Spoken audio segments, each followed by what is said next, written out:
Ready? Okay, we're going to be starting Genesis.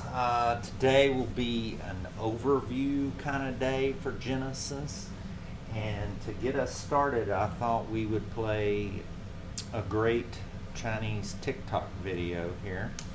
But this guy is quite interesting to follow, and he does a lot of biblical stuff, so enjoy.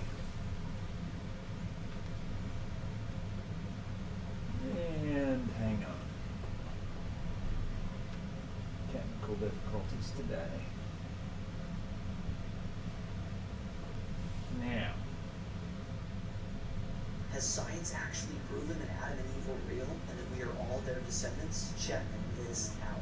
In 1987, Rebecca Kahn, Mark Stone King, and Alan Wilson published a paper in the journal Nature that dropped a bombshell on our understanding of human origins. Until then, the prevailing theory held that different groups of humans had evolved separately in different regions, but that turned out to be totally wrong. Their groundbreaking work revealed that all humans carried mitochondrial DNA in their cells that dated back to a single woman. There isn't just a mitochondrial Eve, which is the mother of all women. There's also a genetic Adam, known as Y chromosomal Adam.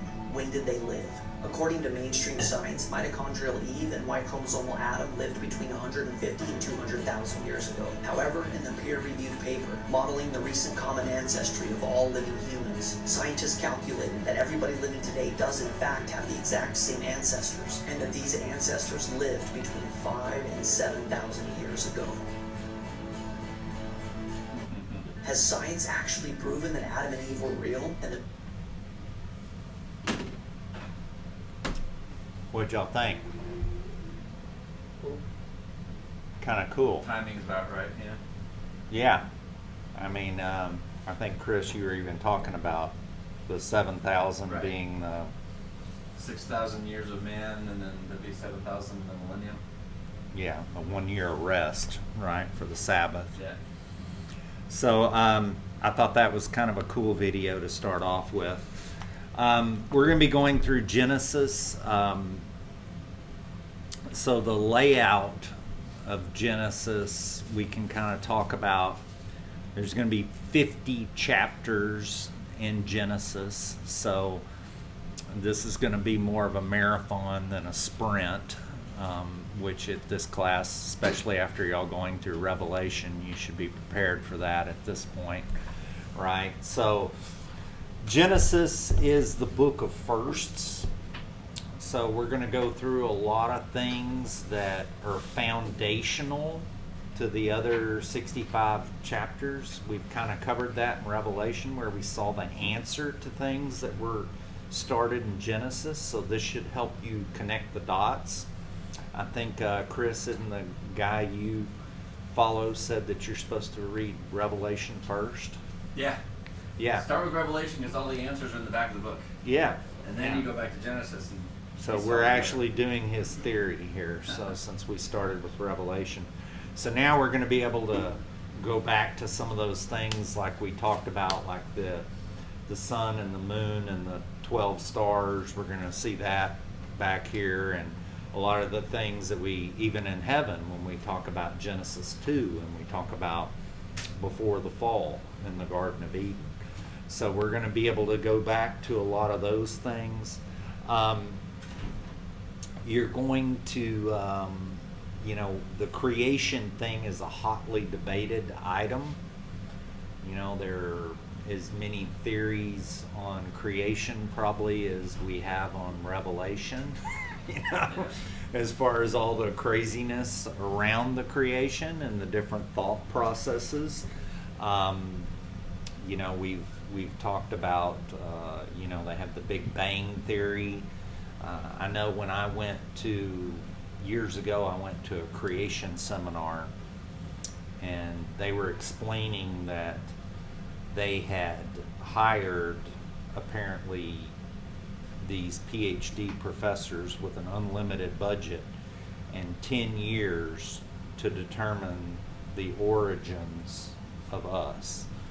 And the thesis that they came up with after 10 years of study was the probability of the spontaneous creation of mankind was the same as if a tornado hit a junkyard and created a 747 in flight.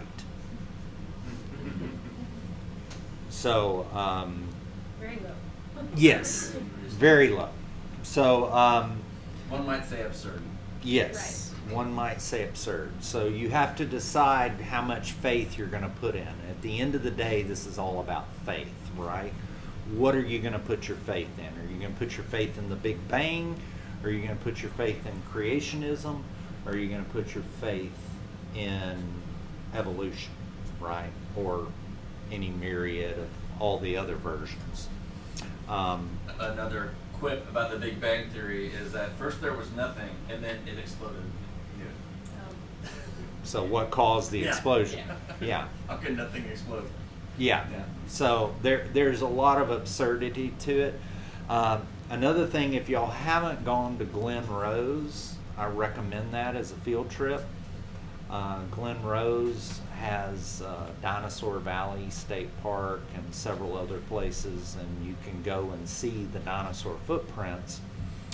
And the fascinating thing about doing that is they have actually found human footprints in the same strata as the dinosaurs, which if you're an evolutionist, that's a problem, right? So anyway, and they also have a creation museum, or at least they used to. This has been many years ago, but we've gone through the creation museum. Hopefully it's still there, which is kind of a fascinating thing because they have an explanation for it. I'll try to give you an overview, but you can go deep into this topic of creation, but essentially the explanation that they had in the creation museum was that there was a canopy around the earth pre-flood, and that canopy allowed the light to go through, but because it was like a water canopy, it blocked all the UV rays that we have today. So by blocking the rays, the UV rays, it extended our lives. You know how the people live like Methuselah 900 years and all this. So it blocked the UV rays, so we had the light without the UV. The other thing that's interesting on that is the carbon dating. So if you're familiar with carbon dating, they measure carbon-13. Carbon-12 is the natural element. Carbon-13 only occurs with UV. So if you're measuring carbon-13 and your assumption is there was always UV, then the right answer can't be no. The right answer is to go back and search and make it 150 million years instead of a few thousand years, right? Because they don't have UV, right? So that's one of the explanations of the inaccuracies in the carbon dating and some of the science. The other thing that they found was, which I thought was fascinating, is you always get this question of why did God invent snakes that can bite us, right? Well, snakes are heat sensing, and they strike the hottest part. Well, what's the hottest part of your body? The nurse in the room should know this, right? Your core. Think sickness. What? When you have a fever. And an infection, right?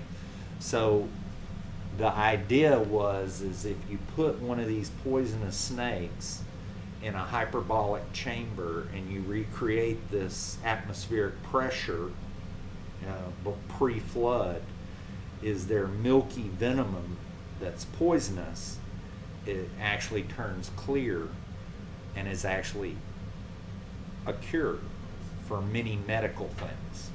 So the thought process is that God gave us snakes for vaccines or treatment for ills the natural way, not the man-made pharmakia way. That's at least the theory. So there's fascinating things all about that. And then So what, after the flood that would have changed, or?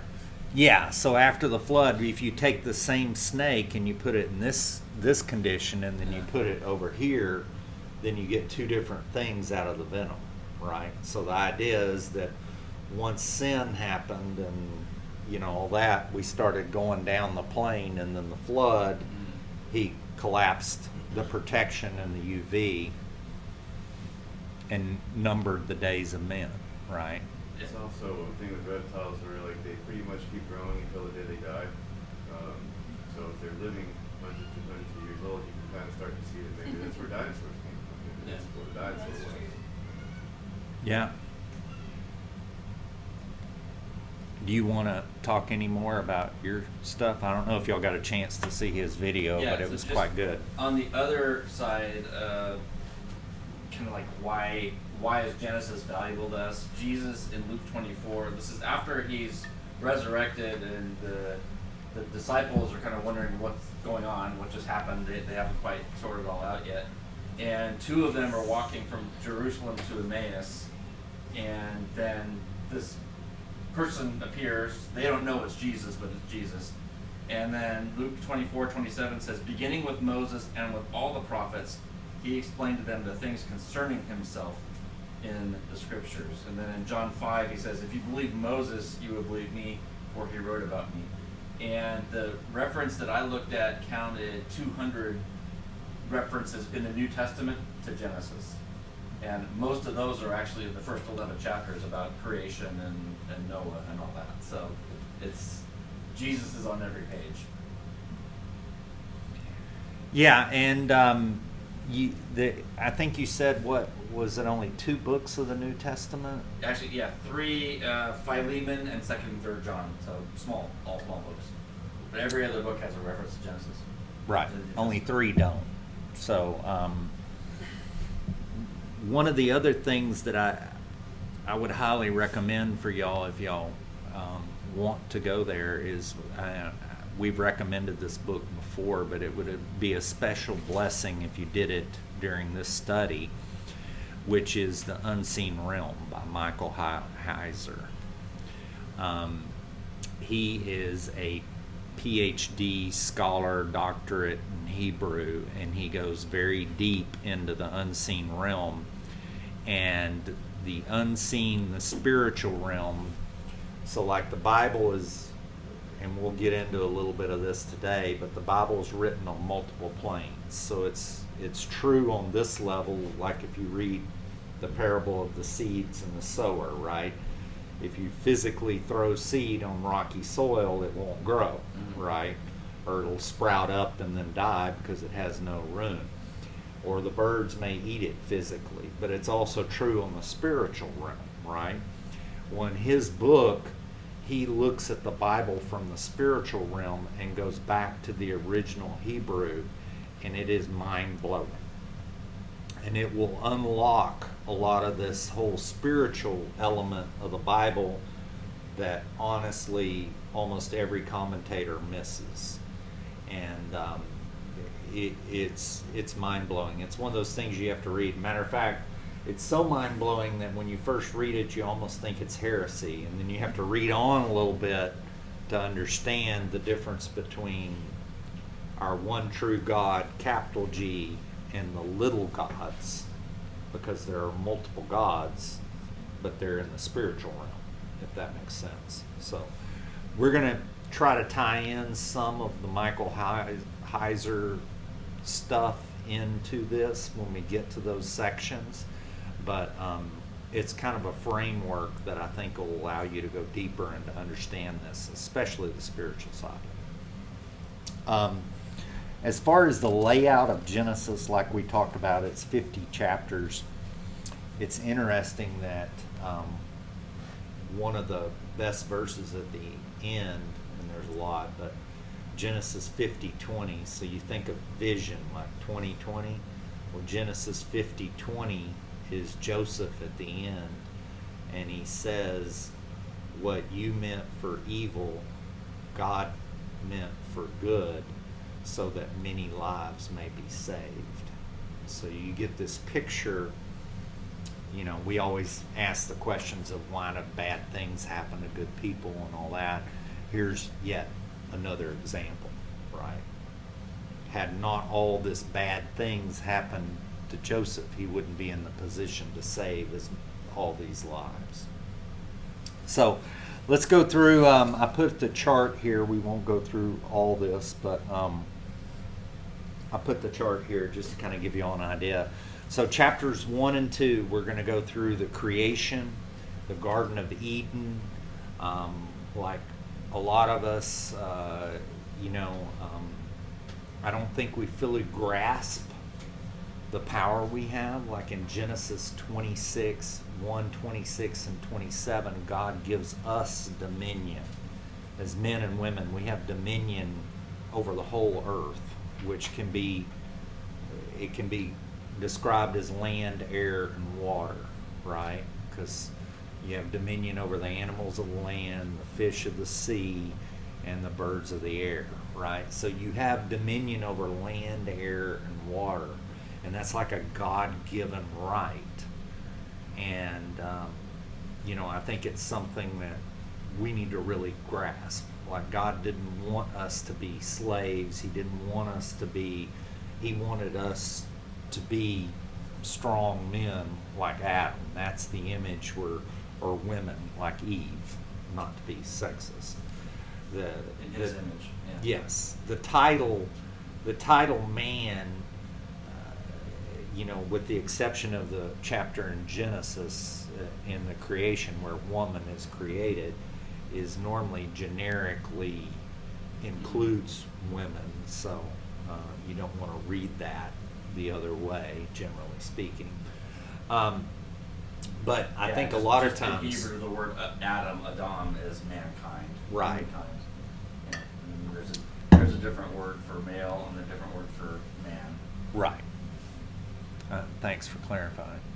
I think a lot of times the enemy attacks us where we don't expect it, right? So like the enemy doesn't want us to know that we have dominion here. He wants us to think that he is the only power of the air and that we have no dominion. Yet the word is clear, we have dominion, right? And, I think of what's been rolling around in my head of late has been the serenity prayer. And God's been working on me lately is in the serenity prayer, you're supposed to accept the things you can't change, but you're supposed to change the things you can. And I think so many times in the serenity prayer and just as a people in general, we've accepted the things and thought they were things we can't change. When in reality, we're very powerful and there's many things we can change, but we choose not to. Maybe out of fear, maybe out of the enemy, maybe out of a lot of things. Maybe the cost, we think the cost is too high, but a lot of times that's where the blessing is, right? We'll go to 3 and 4. 3 and 4, you see the fall. We see the serpent, which we'll find, he's crawling on his belly now, but he wasn't before. So that tells you that there was a physical change there too, of course. We see the fall. We see consequences. We see how God provides provision. We'll see the first sacrifice and the first payment of sin. We'll see the first altar. We'll see the first murder. We'll see all of those things. And we see that great verse that, depending on your translation, I think is fabulous to dig into, which is Cain. Right before it, where it says sin is crouching at the door. So you get this picture of like a demon crouching, just waiting for Cain to make the wrong decision, and much in our lives, it hasn't really changed once sin entered. Then we're going to get to the flood. So you're going to get to Noah. We're going to get to that crazy story of the Nephilim with the angels, with the daughters of men. And we're going to dig into that. A lot of your Bibles, a lot of your commentaries skip over that. They give you a very superficial explanation of that, which many times does not stand to the test. So we're going to go deep into that. Once again, that Michael Heiser book goes deep into that topic, and there's a lot there. And there's a lot the enemy doesn't want you to know about that. Then you get that great verse in Genesis, I think it's 6:6, where it says the thoughts of men are evil all the time, right? Which kind of makes me think of Romans 3:23, for all have sinned and fall short of the glory of God. And some things haven't changed, right? Until we get to heaven and sin is finally taken away, we're going to struggle with that. And then we get to the Tower of Babel. And once again, Michael Heiser. The Tower of Babel is where we just had a sermon on that not too long ago, right? But this is where the nations and the races were created and man was scattered.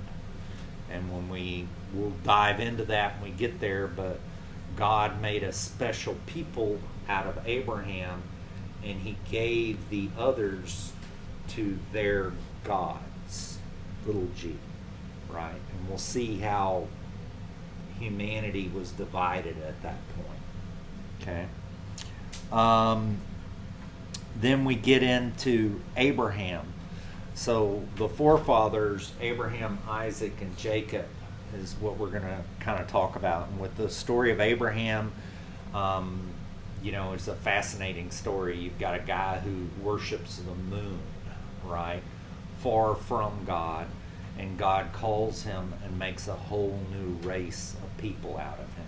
Once again, God calls us. It's not the other way around. You ever notice the crescent moon on the mosques and stuff like that? Mm-hmm. And then, and Abraham was sold out for God. Just sold out for him. And he was flawed too. Don't get me wrong. He had quite a few flaws. Took a while But to get there, but yeah. yeah, but one thing that he did was that he never lost sight of was he built an altar everywhere he went, and then he would dig a well for water, right? So he put God ahead of even the substance, the physical substance of life, which is water. And in one generation, when we get to Isaac goes and digs the well, then builds the altar. And that's just one generation. So just think how far we have come, and we'll get into a lot of that. And then with Abraham too, we're going to dive into Melchizedek. How many of y'all have heard of Melchizedek, right? Few? Some haven't. Okay, Melchizedek is referenced in Hebrews. God bless you. And Jesus is supposed to be a high priest in the order of Melchizedek. And Melchizedek is a very interesting, the $10 Christian theologian word, seminary word, is a theophany, which means a Christ, Jesus actually coming physically to earth. And that's what they think Melchizedek was, because Melchizedek was the king of Salem. Salem means peace. He is the king of peace.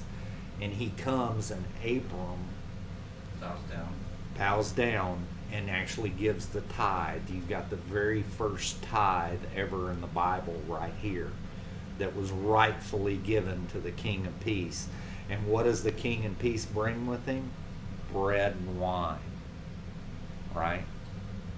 We have the elements right there. About this before. I don't think this is something we really need to pay Jesus for that. It's amazing. I've heard his name pronounced Melchizedek too. Yeah, I don't know. But Melchizedek is an interesting one, so we're going to dive into that. Go ahead. I can just throw in, a tzaddik is a righteous person, so Zedek would be righteousness. Melech is king, so he's the king of righteousness. So you get a little hint in his name. Yeah.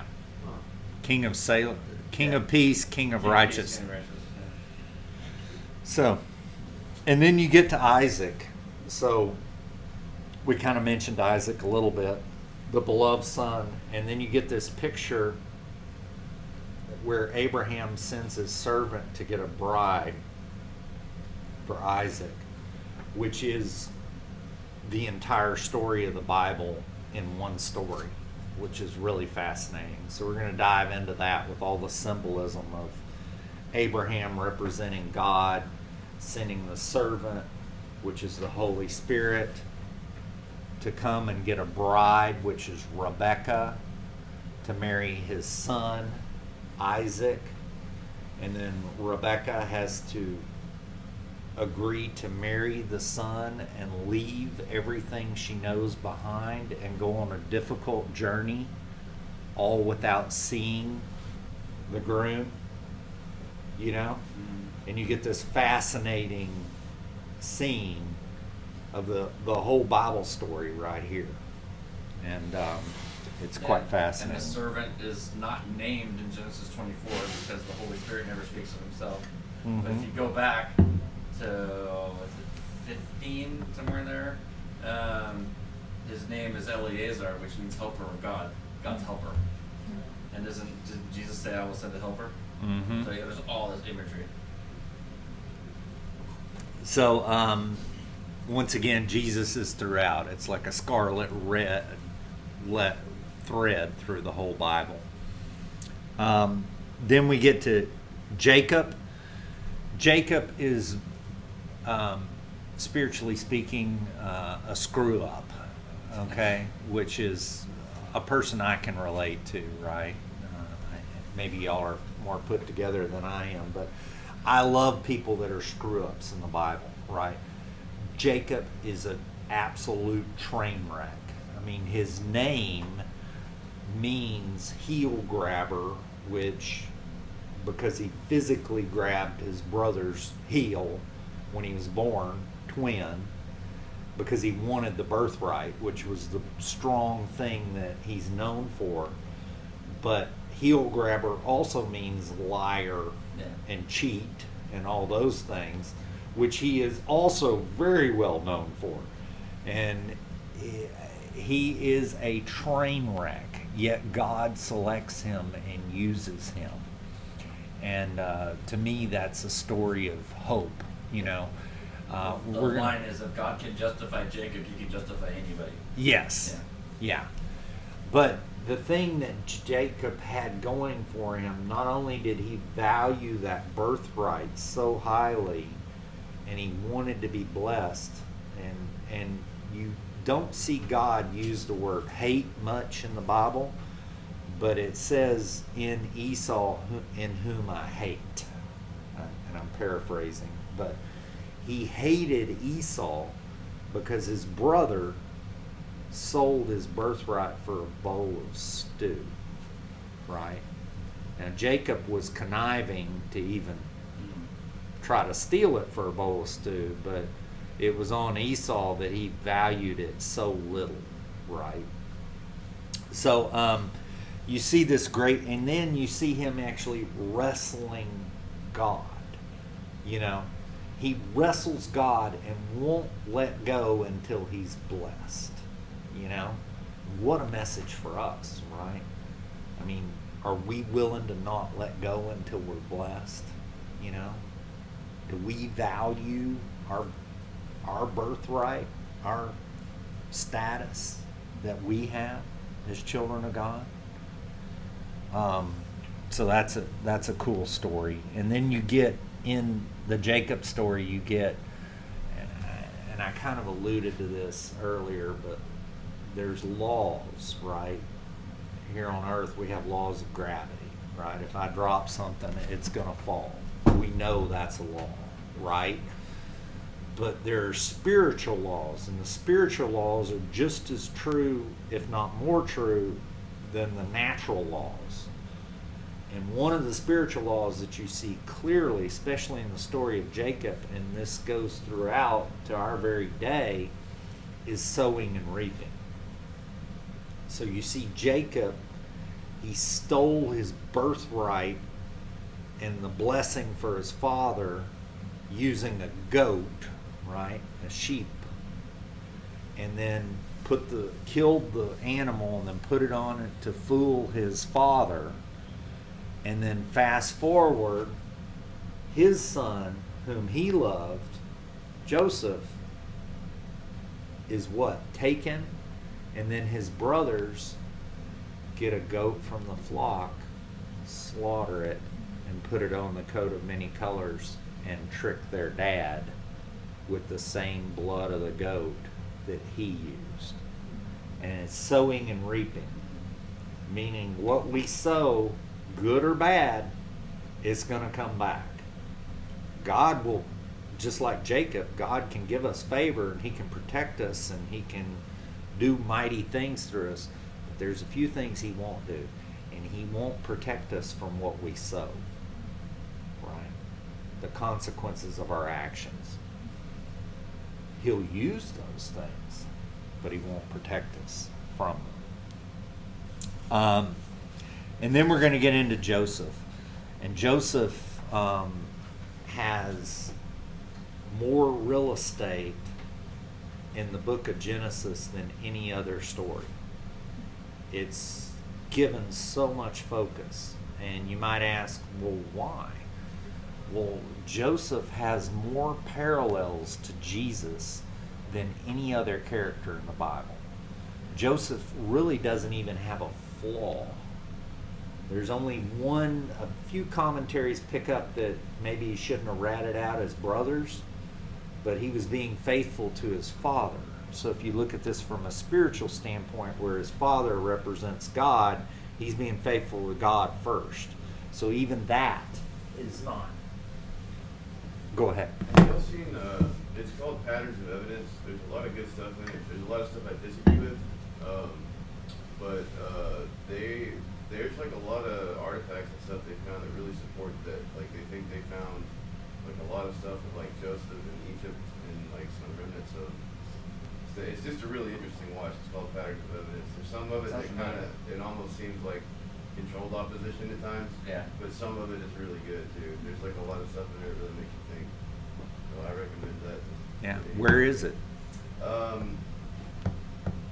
I don't actually know. I think you can probably find. It wasn't Discovery or Nat Geo, one of those, was it? I don't think so.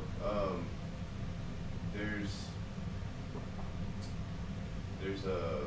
Patterns of evidence. Yeah, Okay. there's like we'll a search. like a review and then like an explanation of the guy. You can find some of that stuff on YouTube where they like interview him and stuff. I think you actually have to pay for the documentary, but there's a lot of interesting stuff in just those interviews and stuff. But like it's really interesting, man. Like some of it seems like, you know, like it's put there to put you off, and then some of it seems really legit. So it's interesting to look at. There you go. Prime for $3. Okay. So what's interesting in Go ahead. Jewish tradition, they actually see two messiahs, and one they call Messiah ben David, that's the son of David, that's the royal, and the other one they call Messiah ben Joseph, because they admit that there's going to be a suffering Messiah that suffered like Joseph was, but who will eventually reign and all that. So that's interesting. Of course, you know that they're both one. They're both the same guy. Yeah. The parallels with Joseph are pretty amazing. I mean, he was sold for pieces of silver. He was despised by his brothers. You know, Jesus was the bread of life. He provided bread and saved the known world at that time by providing bread. You know, Jesus had the two thieves on the cross, you know, beside him, and one went to paradise and the other didn't, and Joseph had the baker and the butler with him in prison, and one, Again, the wine and the bread. yeah, The and bread, one got the bread his, was broken. yeah, the bread was broken off with his head, right, and the wine was restored. So you see the parallels all throughout that. I think scholars have counted well over 100 parallels between the life of Jesus and the life of Joseph. Now, me personally, I love Joseph. I love the study of Joseph, but I have a hard time relating to him. I'm more of a Jacob kind of guy because Jacob was a total screw up, and his life I can relate to, because I think, man, I've screwed up a lot, but I don't know that I've screwed up as much as Jacob. And if God can make a whole nation out of Jacob with 12 sons, then what can he do with me, right?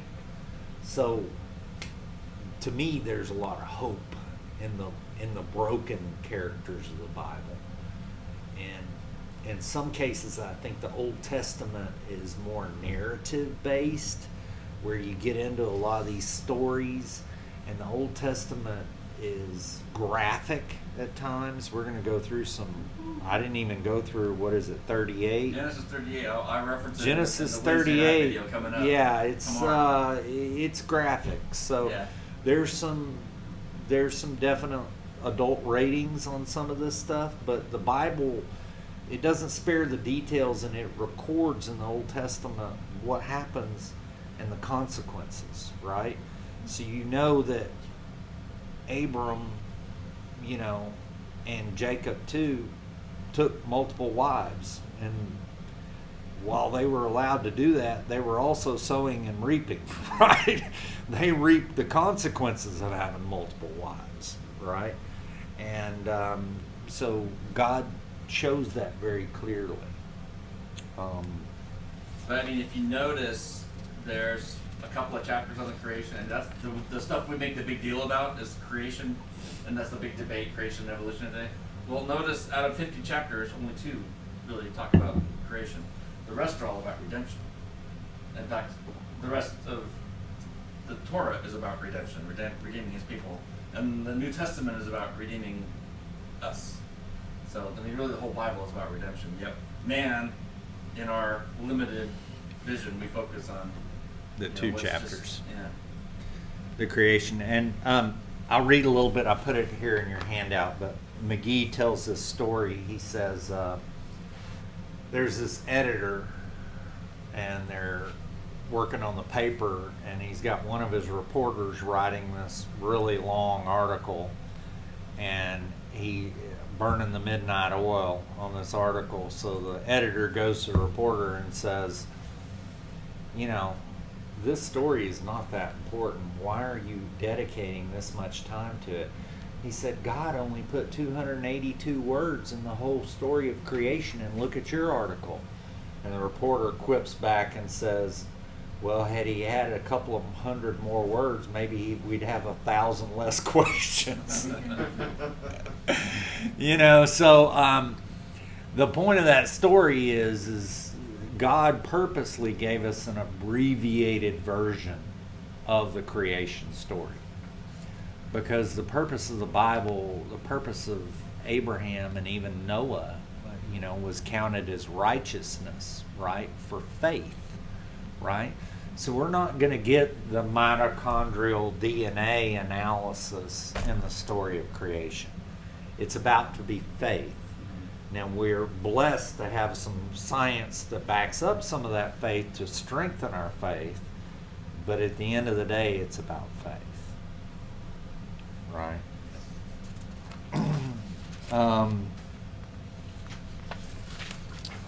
And there's some cool stuff behind Genesis 1:1 that I put on the video. I kind of probably need to get a chalkboard and display it, but where Jesus is, Jesus is right there in several ways, and just the first verse of Genesis. So. And then it just starts right off. There's 7 words in Hebrew, Genesis 1:1, 28 letters.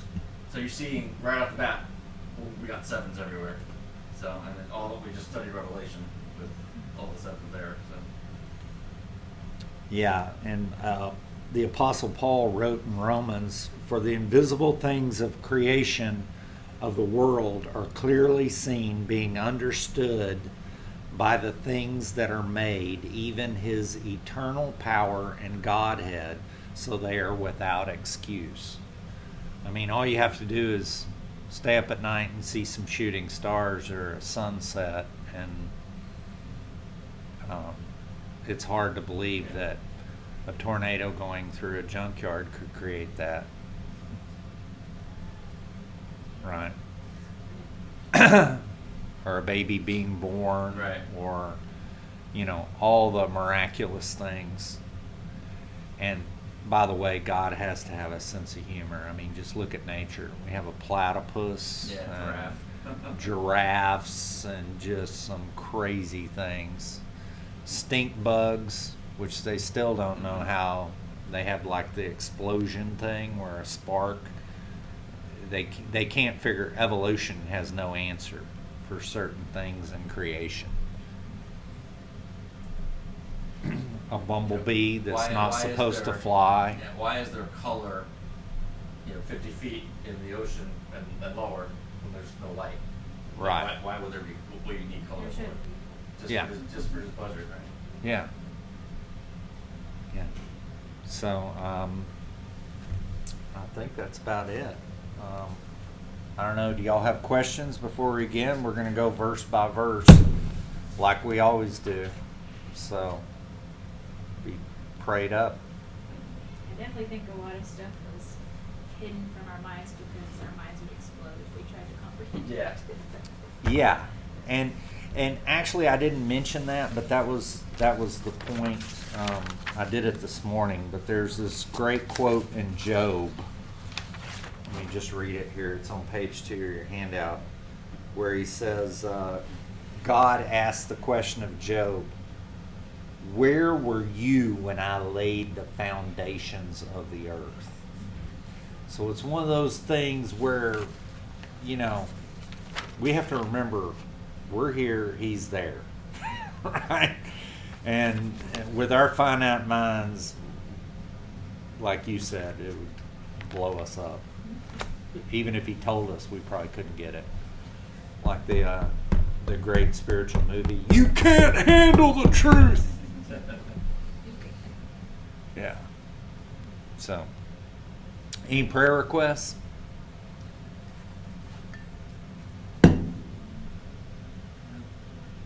My vertigo is gone, but I'm still like lightheaded. So I don't know if it's a virus or a crystal in my inner ear, or I don't know what. But I need it to go away. Okay. Anything else? Where's your better half? Is he flying? Yes. So a few more weeks and he'll be back in Dallas. Okay. Oh, we had a gas leak at the house that Adams had to come turn it off. Everything always happens when Dylan's gone. Yeah.